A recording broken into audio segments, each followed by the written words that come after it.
Very informal, so that, for example, when I thought that we should try to make this Fortran system, I simply wrote a letter to my boss at the time, Cuthbert Hurd, and suggested that we do that, and he said, fine, we'll do it.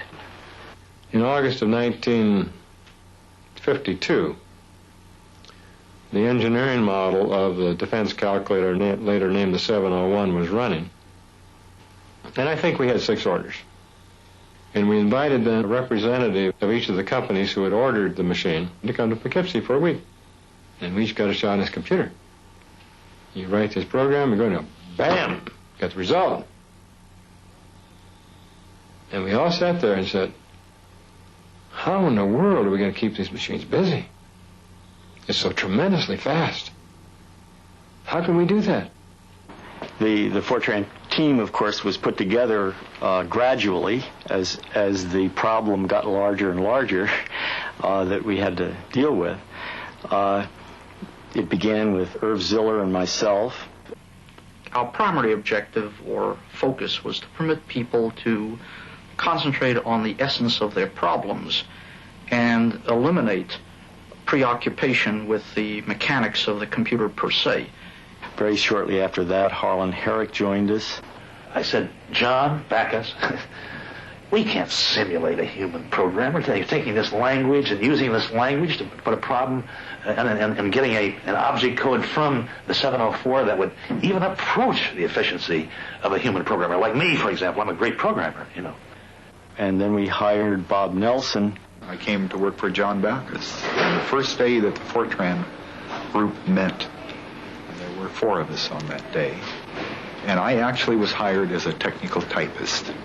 And eventually became one of our best technical people. Then we gradually acquired some people from outside of IBM, Sheldon Best from MIT. Almost everyone was there already, but when I came, it was John Backus and Harlan Herrick, Irv Ziller, and Bob Nelson, I think, came about the same time that I did, or maybe a little afterwards. I can't remember exactly. And Roy Nutt from United Aircraft, who gave a lot of his time to us. We responded right away, and I shortly afterwards took a trip down to New York to talk to him. And shortly after that, Peter Sheridan joined us. I was tickled pink when John decided to take me aboard. Dave Sayer joined about that time, too. I joined IBM in 1955, and I joined as a mathematician. Lois Heipt came. Just after I graduated from college as a math major, but knew nothing about computers, except they existed. Dick Goldberg, a mathematician who joined us about midway. Well, it was very exciting. It was completely outside of my experience. I mean, I had been in academic life, before that, and I never had done that kind of crash thing, but there was like all things that are out of the ordinary. I mean, there was a lot of excitement. But these were very unusual people. Some of them were extremely unusual, and it was a kind of almost like a matter of fate that they came to join us, because they had certain abilities that without them, we probably would never have been able to do what we did. And in the background was the skepticism, the entrenchment of many of the people who did programming in this way at that time, what was called hand-to-hand combat with the machine. So we had to discover all the technology that we needed ourselves. When we'd come to work, there was an elevator that worked very slowly, And as soon as Irv and I, or Peter and I, got on the elevator man, Lou, would look at us and says, "Oh, there they are. Bring them in the white coat." The white coats, as though we were sort of irregular IBMers. We lived in a room where we all had desks, no dividers. And the desks were butted up against one another. It was a quaint little place, very pleasant. We were all in each other's pockets. We worked as a kind of small family. We were in completely uncharted waters. We were trying to do something that basically nobody had ever tried to do before, and nobody had ever succeeded in doing. That none of this theory existed. Nothing was known about parsing. It was all invented at the time, and it wasn't a case of choosing between this method and that method, and this theory and that theory. There were no theories. We were engaging in something that was not an everyday activity, something that was not a humdrum thing. It was an act of faith. There were no benchmarks to compare the work to. There was only the group of us working together and seeing what each other was doing and having faith in ourselves. Occasionally people did ask us how long it was going to, when are you guys going to be done? And we would always say 6 months. Come back in 6 months. We honestly felt all the time that we were going to be done 6 months from now, but it turned out to be 3 years. John was really more of a leader of that effort than he cares to admit. We spent a lot of time talking together, and perhaps that helped to motivate us all. In some way that I don't know, he managed to keep a little pool of silence that the group could work in for long enough to carry out what it needed to do. What kept us going, I think, was the challenge of the problems, the feeling that we were going to succeed, and the feeling that what we would succeed in doing was more than completing a project, but doing something that would fundamentally advance the state of the art. Little by little, it didn't make mistakes, and then when it stopped making mistakes, or almost stopped making mistakes, then we could finally issue Fortran. Fortran. It sounds like something spelled backwards. We would continuously invent very trite names for the system, and I would come in with the today's name and try it out on my friends, and they would all say, "Oh, God, Bacchus, no, not that." And one day he came in and he says, "I've got it. Formula translation? Fortran." And I went, ugh. But it was the only thing we had, so Fortran it became.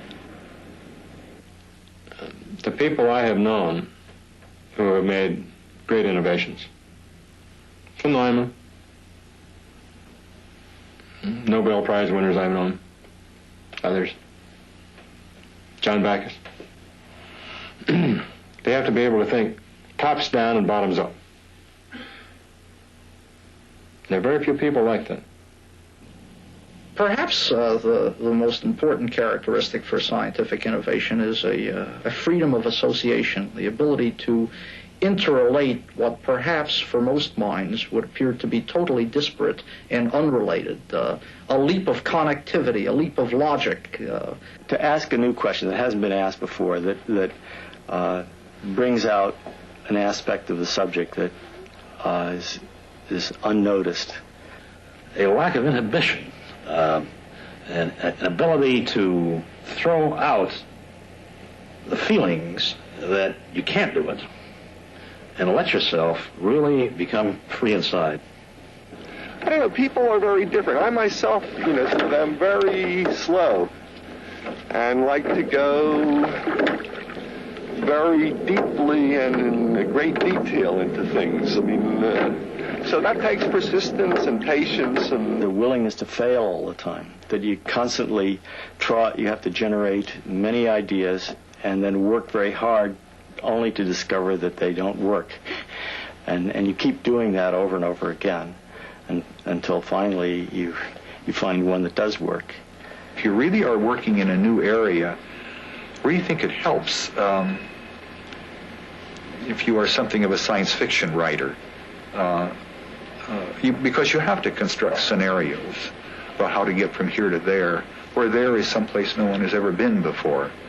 We just thought of it as something that would make programming the 704 very much less expensive and very much easier and more accessible, but we didn't have the slightest idea that it was going to cause such a stir as it finally did. Well, I think it was a very well thought out thing. It's simple and it's elegant. And it's quite natural. It's a language that is very easy to learn. Well, it's also adapted. I mean, it's changed.